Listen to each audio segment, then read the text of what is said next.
Hey everybody, it's Strict9 with Strict9 GP, and I'm back with another episode of my Out of the Park 22 playthrough with these San Francisco Giants. I've simmed ahead since the last episode. I think I got through the first month of the season last episode. We're getting close to the All-Star break now, and just finished the draft, and not a whole lot's improved with this team. And it's almost like an object lesson, really, in what can happen sometimes when you go the route of whether you have a lot of money to spend or not. You just go the route of trying to buy a bunch of free agents to win. And I'm not completely ready to give up on the strategy or the the route I took, but I think this episode we'll see how it turns out, but I think this episode I'm going to have to determine if that's what I'm going to have to do, namely some of these high value, high dollar free agents I signed last year. Am I going to have to trade them away, hoping that I get some quality either prospects that are close to ready or some young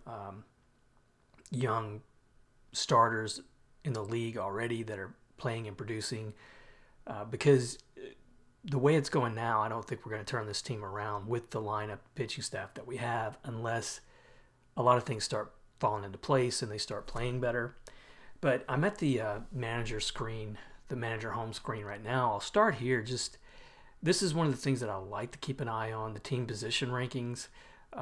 It gives you a high level look at how your team stacks up against the competition, and a lot of times it'll tell you where your holes are.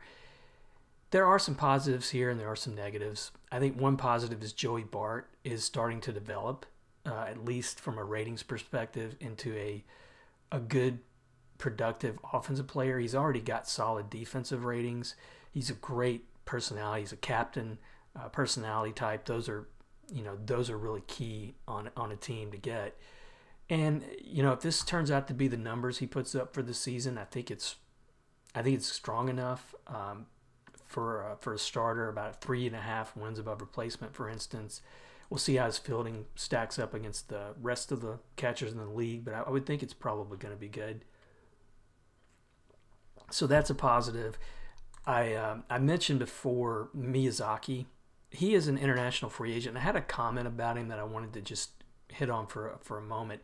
He's not really a fictional player, but one thing that I like to do is I like to throw the international free agents in the mix, just like you see with Real League Baseball now in the majors, where you'll have guys coming over from the Korean leagues or the Japanese leagues in the offseason, and some of them sign big free agent contracts, of course, going all the way back to guys like Ichiro, but the setting that I use for that is under league settings and players. So I've got it set right now under Generate International Established Free Agents. So this is the difference. You have your international amateur free agents that come out, middle of the year. You can sign those. This is the established free agents. So I've got it set to the default right now, which is 10 a year. But why you don't, and these are the leagues I've got it coming from, just a few. You can edit that to choose all kinds of, countries that they can come from. But the reason you didn't see just to go back to the manager's office, the reason you didn't see Miyazaki's stats is because I don't have that league loaded. When you start your playthroughs or you start, your associations, however you want to look at it, you have that option of adding, the different world leagues to your playthrough, and I chose not to do that just to help with save times and help with speed of simming through for this YouTube channel. But had I added those, the league that he's in, which I believe was the Nippon, or that may have been the league he came from, but yeah, it's not going to say here, but his numbers would have shown. I would have been able to tell how he performed there. But just wanted to say that before we move on. And then other than that, Trevor Bauer was the biggest free agent signing I did. He is the 7th rated pitcher, starting pitcher in the league, which is still, I think, pretty good. He's got great stamina, a good assortment of pitches. still has the ability to be a dominating pitcher. But one of the things with him this year, he has been very hit or miss. He had a decent June, had a decent April, had a bad May. He's off to a bad start in July. He'll have a good start and then a bad start. And you can kind of look at it, here, just random.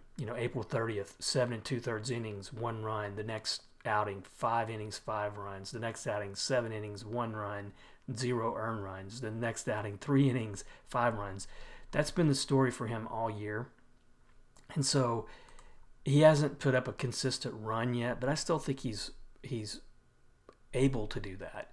But if you look at the team in general, so first off, just cut to the chase on how we're performing. We're 11 games under 500, and we are 85 games, so we're over halfway through the season. We had a poor month in June that really set us back. We were close to 500 through the first 2 months, and then June just hit, and we fell apart. In July, we've won 4 of 10. So if we get on a little win streak, we can turn that around. But it's a tale of two teams. I mean, the pitching is good. The hitting is terrible. And a big reason for that, some of the other free agents we had, outside of Miyazaki, outside of how well Bart seems to be doing in his, I guess this is his first full season as a starter, if you don't count 2020. There's not much to, well, I will say Trey Mancini is having a good season for the most part, but not much else to report on. And the biggest problem is Freddy Freeman. He is not going to be the player that I signed. So I signed him for a 5-year, $20 million a year contract with the 5th year being an option. This guy was a 4-star and above rated player when I picked him up. Now he's a 3-star player, and his ratings keep going down. OSA thinks he's even worse. He's above average against righties, just about average against lefties, but he is not the player that he's been throughout his career. So that was for the most part, that was a bust because he's not a $20 million player right now in this playthrough.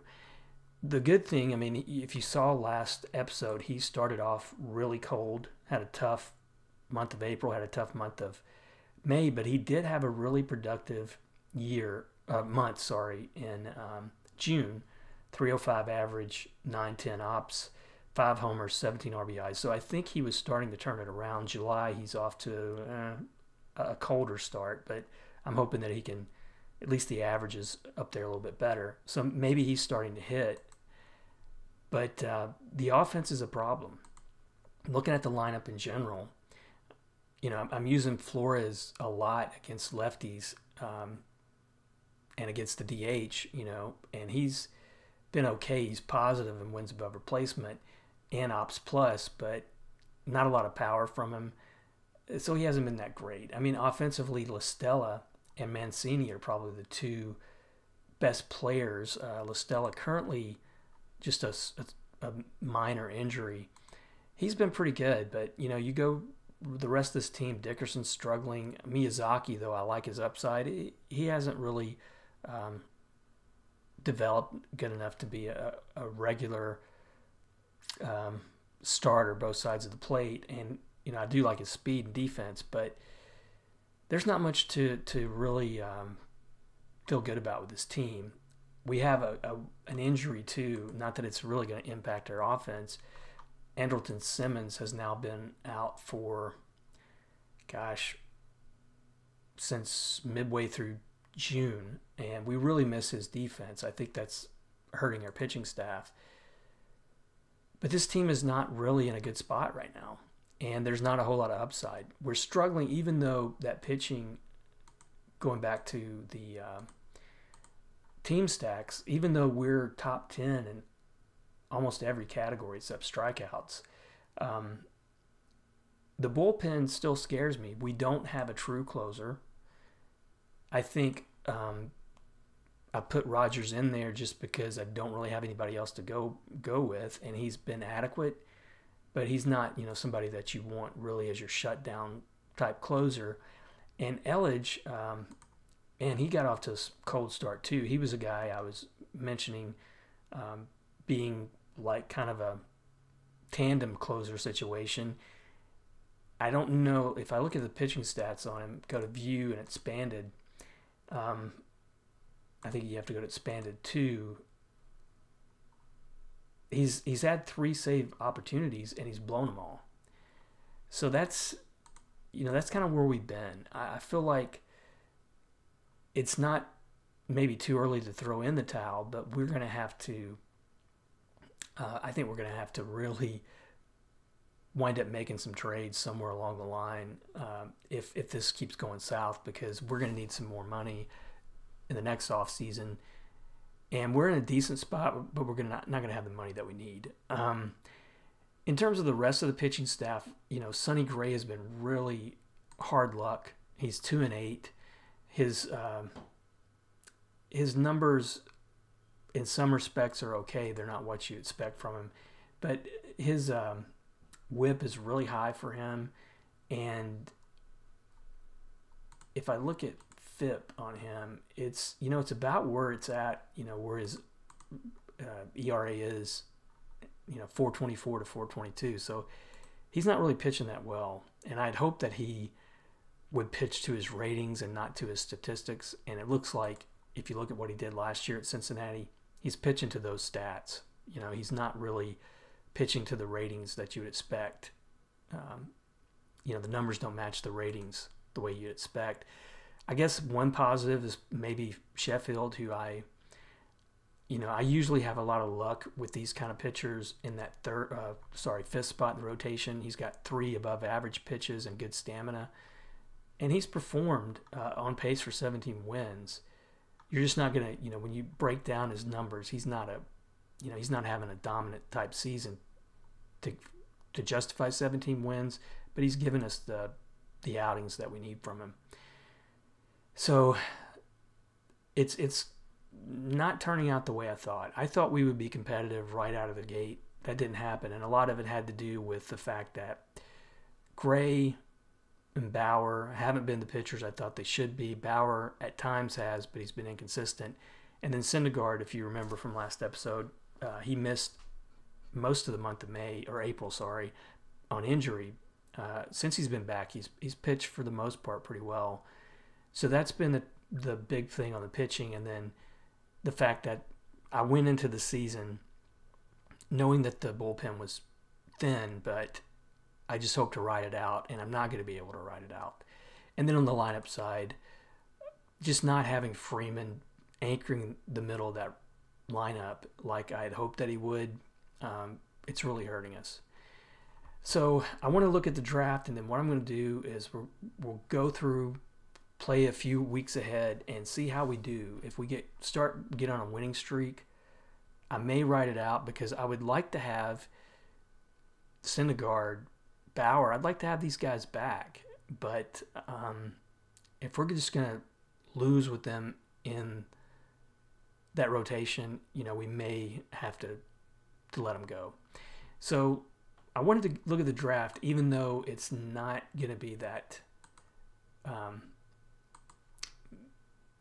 positive, because another thing, when you go that free agent route, when you put all your money into those high dollar top free agents, you lose draft picks. So we only have 2 draft picks that were worth anything. I went offense this year. I always try to go with the best player available, and once again it was a catcher. And at 19 years old, this guy's already got good defense ability. He's got really good upside on offense. OSA thinks he's going to be a really good power and eye and discipline as a batter. So I went with the best available. How long's by the time this guy's ready, 5 years or so, unless he develops really quick. Bart may be ready to move on. Bart may be somebody I can trade. So, I don't think it hurts you to go with the best available, regardless of where you're at. I know I've also got another guy in the minors who, where is Moeller at? Who was my top pick last year, and I can't remember where he's at this year. He might still be. Yep, he is still way down here in the Arizona Rookie League, or Fall League. So he may not develop that much. It's hard to tell on him. And that's, I guess, the Arizona Rookie League. So we're really in the hole already. And I need to know if we're going to stay performing really bad or we're going to turn it around. So let's get on the rest of this week, get to the All-Star break. So we got Miami on the road. That's who we're playing right now. We lost a close one, 5-6. Then we lost this one 3-1 again. No offense. Mancini, a good game, but just 7 hits from the team, 1 run. Sheffield, this is the kind of outings you get from him, which is really good enough to, in a lot of cases, get the win. We just don't have the luck going with us right now. So game 3 against Miami, we lose 1-0. Just really disappointing. And once again, 6 hits, no runs. Miyazaki with a couple. Freeman had a hit, but man, it's just Gray pitched one of his better outings you're going to see from him this year, and we just can't do it. Justin Wilson, already we're getting notices from guys wanting out. I expect that to continue. Cody Bellinger has dealt with some injuries in this playthrough. Looks like the last couple seasons he's out again. So we need to salvage something. Let's see if we can win this last game. We do 6-2. A couple hits from LaStella, Merrifield. Syndergaard contributed offensively, and he got his 6th win with us. So he's, 6 innings, 2 runs. He's looking good. No runs in the bullpen, so that's pretty good. So now we're looking at Padres, who are just a game above 500. We're at home. Maybe this will be a good series for us. Again, I look at these series, I just want to win 2 or 3 and just keep going 2 or 3, 2 or 3. So we start out and lose the first one 10-2. And Freeman, again, his average is going up. He's over 260 now. Ops Plus is, it's not where it was in his heyday, but just to check his splits, July he's hitting above 300 again, but with no power. Miyazaki, a couple hits there. Flores played second. I've got Flores playing all over the place. Webb was really hammered here, and the bullpen, we've got some questionable guys out there, like Barager, a two-starter guy. He's got 3 strong pitches, but he's just not who you want there game after game. Game 2 against San Diego, 3-6 in 14 innings. A lot of just poor performance. Offensively, 9 of 50 in the game. Unfortunately, it doesn't show left on base. I think that's something that was going to be addressed in a patch. It might still be addressed, but you can tell with this kind of hitting game to game, we're not driving in players when they do get on. Bauer, that's not a great line, that's going to win you a whole lot of games. So last game, and we got the All-Stars announced, so I'll look at that after this game. We're shut out 4-0. 2 hits from a few guys in the lineup, but Sheffield, another disappointing outing from him. I mean, giving us 6+ innings.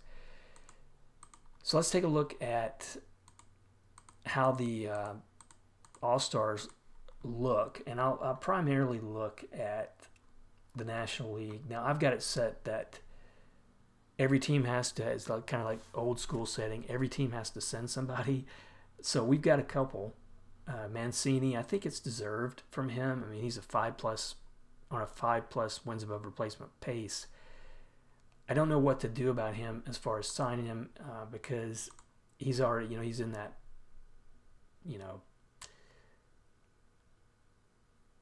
I'd say, $15 million a year territory. I don't know that I want to give him that much money, but he has had a good year. And really, if he did that for me year after year, I'd be happy to do that.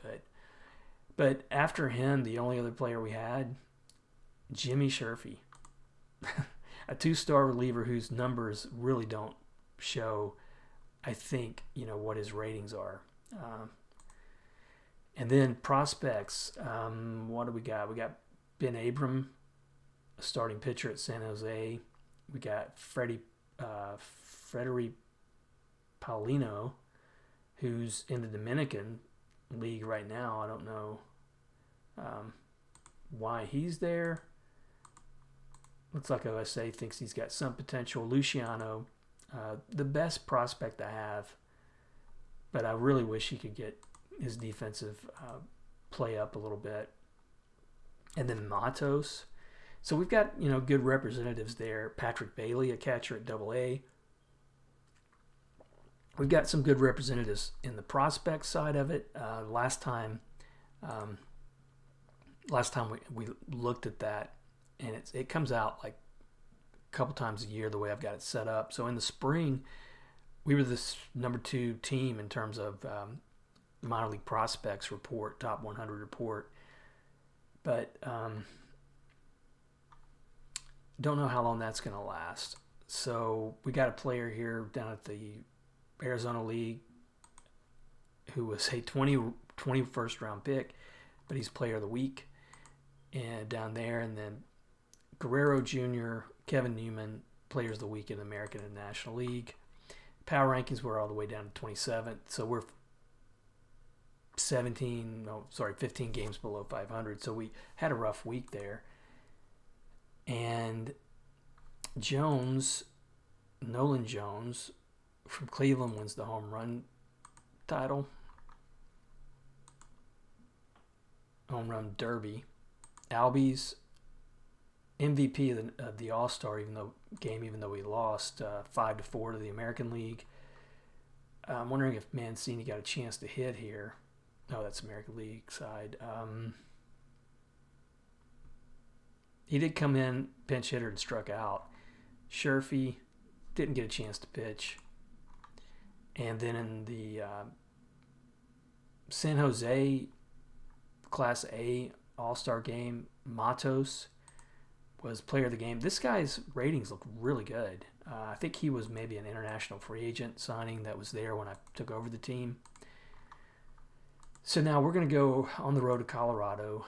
One of those teams just I hate playing. And then we're at home against, I think that's the Angels, or is that the Dodgers? It's the Dodgers. I should have known that, I guess. But 3 games on the road to Colorado. Game 1 we win 7-4, but we lose Elledge for a couple weeks. And we just don't have anybody to really take over in that bullpen if we start losing guys. So Freeman hit a home run here, his 10th. I think it's his first of the month. Mancini, Miyazaki, some good offense. Merrifield in that middle of the lineup. Bauer, good line from him. 6 innings, 9 Ks, got the win. But now, what am I going to do to replace Elledge? If I go to the minors, I'm telling you, we don't really have a whole lot there. Johnson's on a long-term injury. Jelly, who I don't think I can use him as a starter anymore, except maybe as emergency or spot starting. But he would be a good piece in the bullpen. He's gone for a couple months. If I look at the waiver wire, sometimes you just have to bomb that waiver wire and see what you can get.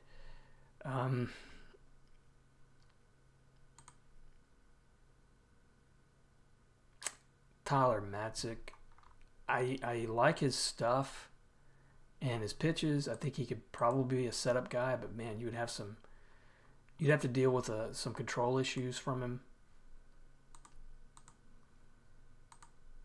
And even my scout, I'm sure. He's still a solid bullpen contributor, and then Wander Suero.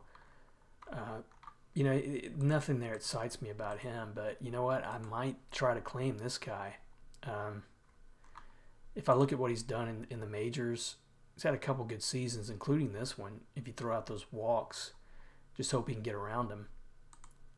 I'll try it. Just because we need whatever we can get. So game 2 against Colorado. Well, that was quick. We got Matsik already, so I'm really gonna slot him in Elge's place. And what I'll do is I'll have him as a setup, and maybe the 7th or later, and then have him as a lefty specialist as well.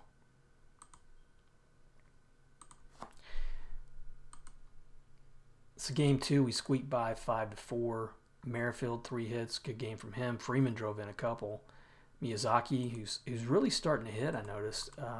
For July, he's at 327 average, a 993 OPS. And then pitching, Gray, hard luck again, although that wasn't a good outing. It was the bullpen who helped us out, believe it or not. And then game 3 against Colorado. So we've won 2 of 3. I'll accept that, but a sweep would be nice. Can't do it, 4-7, and now we lose Merrifield. And there's really nobody to replace Merrifield in the lineup. Dubon playing, he's backing up at short with Simmons out. Freeman again, a couple hits. So what's he doing in terms of the month? Again, pretty decent. Hopefully he'll get a few more home runs as the month goes along.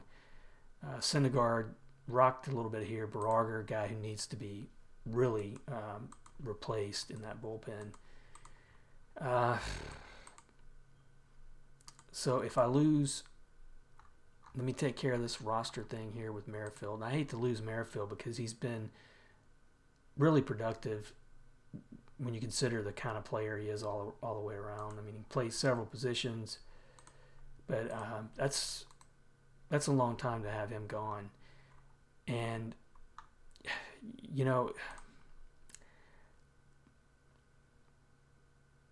Blankenhorn, another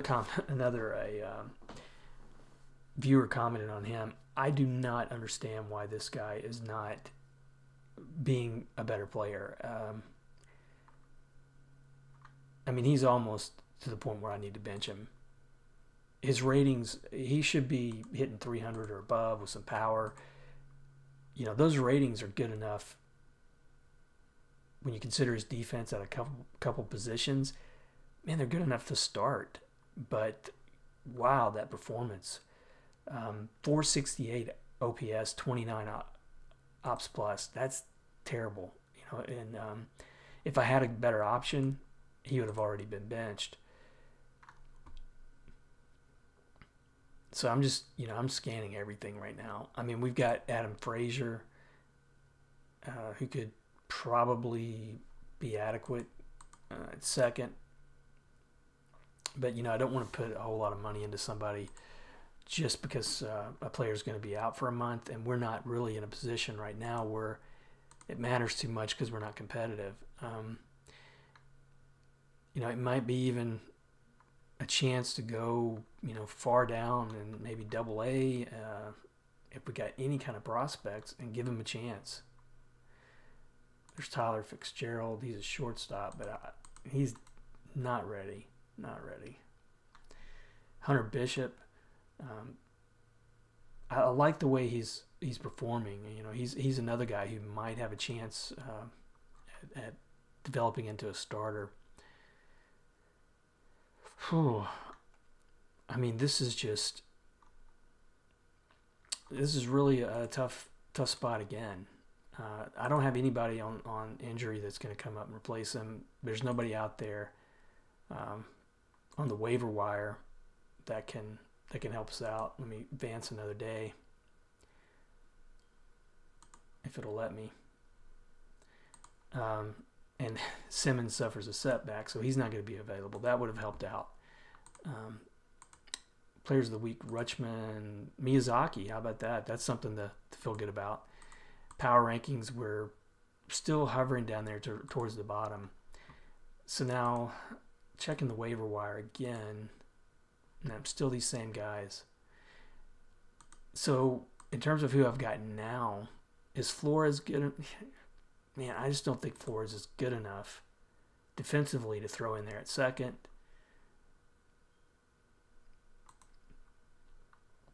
Blankenhorn, same way. He's got a low rating at second, and he's just been performing terribly.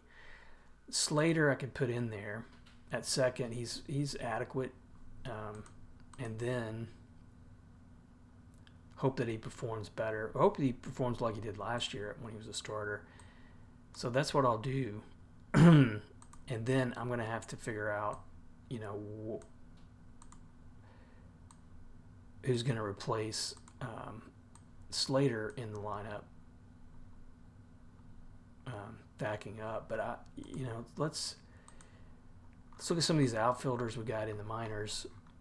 It might not be a bad idea to give Ramos a look, although he's not going to get a whole lot of playing time. You know, we'll try him. We'll try him out. So now Ramos, how's his speed? Pretty good. I'm gonna set his strategy to be aggressive on the base paths a little bit. So I'm gonna have him backing up Mancini. If the starter's tired, I might give him like every 7 games there, and then I'll have him in center. And I'm gonna have him batting for Slater, and then running for Slater. And then against lefties, he's probably rated a little bit better. I'm going to do the same thing every 3rd at center, but say every 7th game again in right. And then I'll put him in the place of Slater and as a pinch hitter. So now this is where it gets interesting. So he's going to have to back up a lot here when we play the DH.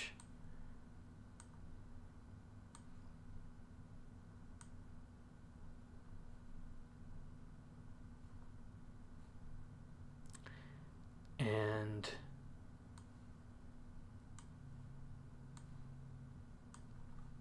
that looks pretty good. And then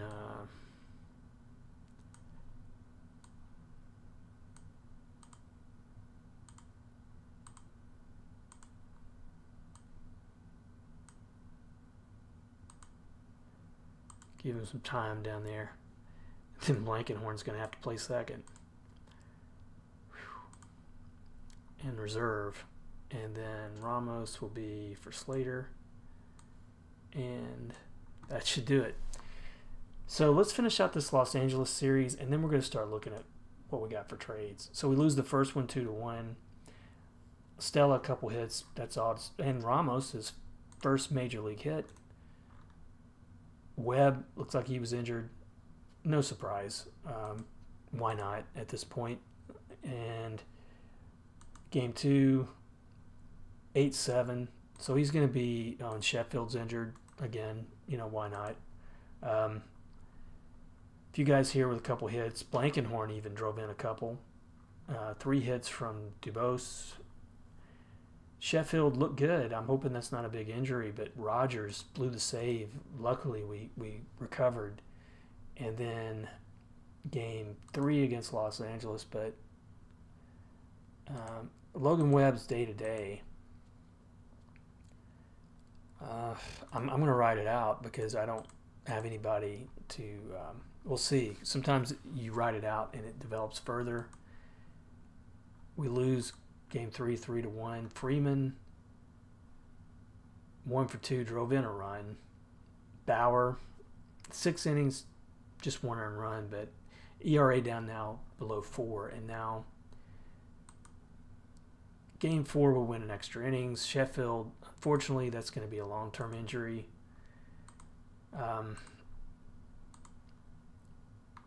So Flores played here. Man, from Flores and Freeman, they were 4 for 4 in the game. Bart struggling now a little bit after talking him up. He's hitting .233. Pitching-wise, Gray, terrible outing. Has he even? I don't even think he's gotten a win since I've started this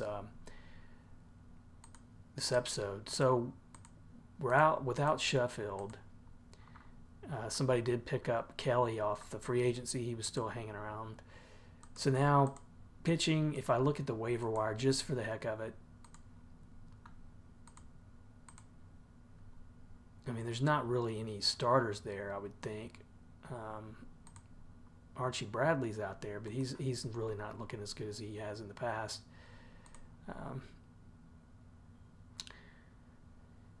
Helsley could start, but his stamina's low. At this point, who's the best pitching prospect in AAA is probably, from a starter's perspective, unless I want to just really throw it out there and go with Santos. What's his ratings? Not very good against lefties. But would he develop...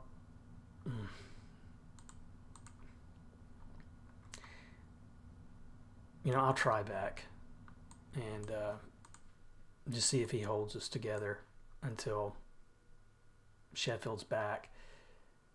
So we're now 14 games below 500. Looking at the way the month's gone, we are 9-14, so we didn't turn it around.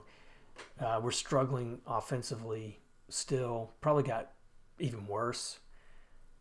And now, I think it's time to just try to throw some of these guys out there and see what we can get for them. And it's going to make the fans unhappy. I realize that, but you got to do what you got to do. And I'm going to have to start with Trevor Bauer just to see, he's going to be unhappy. He's very unhappy. He's probably going to demand trades pretty soon if he hasn't. Usually, though, unfortunately, that doesn't start a lot of times till late in the season. I'm just going to shop him around and see what I can get. What I would want to get really for him, since our pitching is so thin, prospects-wise, I would hope to get a young potential starter who I could just throw in there in the rotation right now with the hopes that he would develop. Like Toussaint, would he develop? I don't like his personality, unfortunately, and his his stamina. And Noah, he might be somebody who's worth a look. They've got him as a closer. Our scout thinks he's a reliever.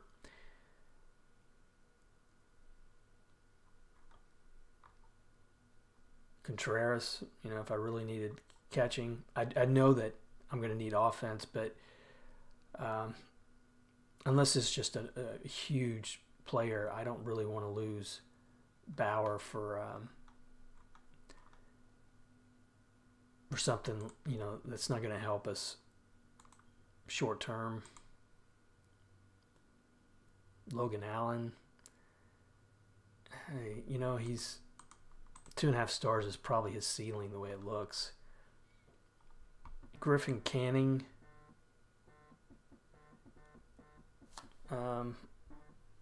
he might be worth a look. In the Phillies playthrough, I've seen him develop, but again, do you want to get Bauer up for him? Brad Keller, 3-star pitcher who's going to probably double his salary in arbitration next year. Ohtani. Now Dustin May. Now I'm starting to see something that I would consider. He's up for arbitration next year, but just 24, about to turn 25. He's got a lot of years left. I don't like his movement. I think that would lead to some home runs before it's all said and done.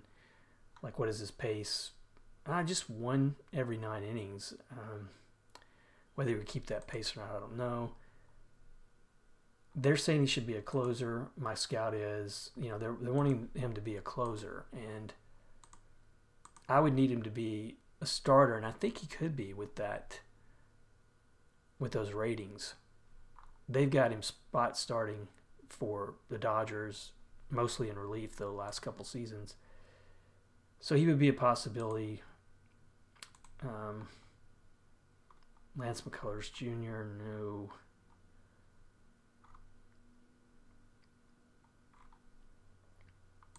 David Peterson with New York.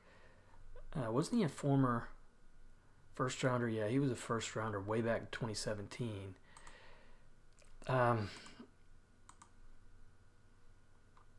He's having a good season. The thing that scares me about him is Only two, even though he's got 5 pitches, only 2 of them are above average. And I don't know. I think you're probably going to have a guy who might top out as a, and he's a lefty. I didn't realize that. He might top out as a mid-rotation starter, but that might be the best you get him. He's put together some good numbers, though. My scout thinks he has front of the rotation abilities. We would definitely save that money, though. I mean, that would put us in a position to be active again next year. He's got a low arbitration estimate.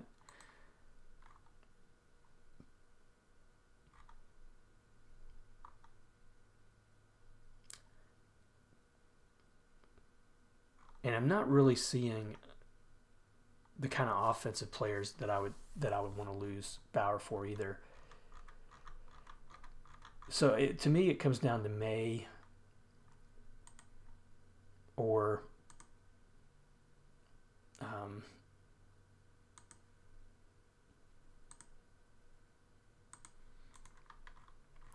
I already forgot his name, Peterson. And, you know, with the performance he's had, I'd probably go with Peterson at this point. And just hope that he gives me the kind of numbers he's given them. And also hope that he's got some room to develop. He's got a good work ethic, so maybe that'll help. But, you know, at this point, we're just, you know, we're moving on from Bauer as soon as we can because, you know, we're not going to win with him.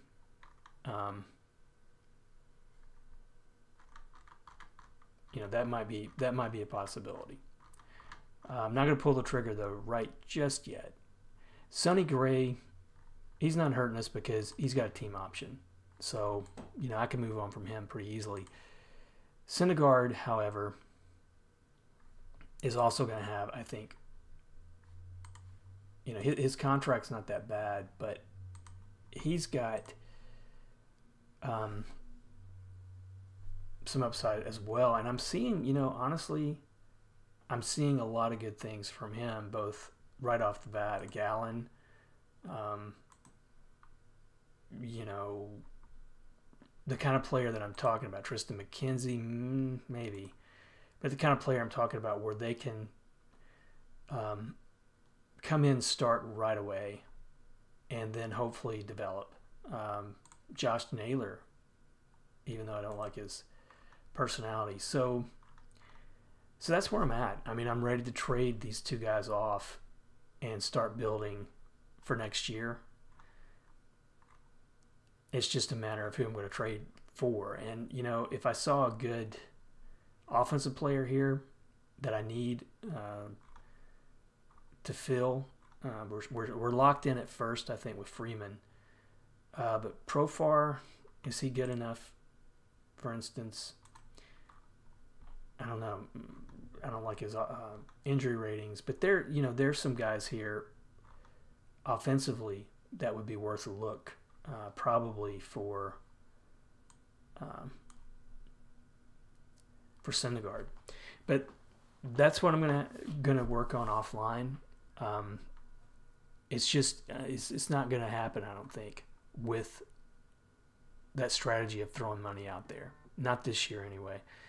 So what I'm going to do is I'm going to see if I can work up some trades for Bauer, Syndergaard.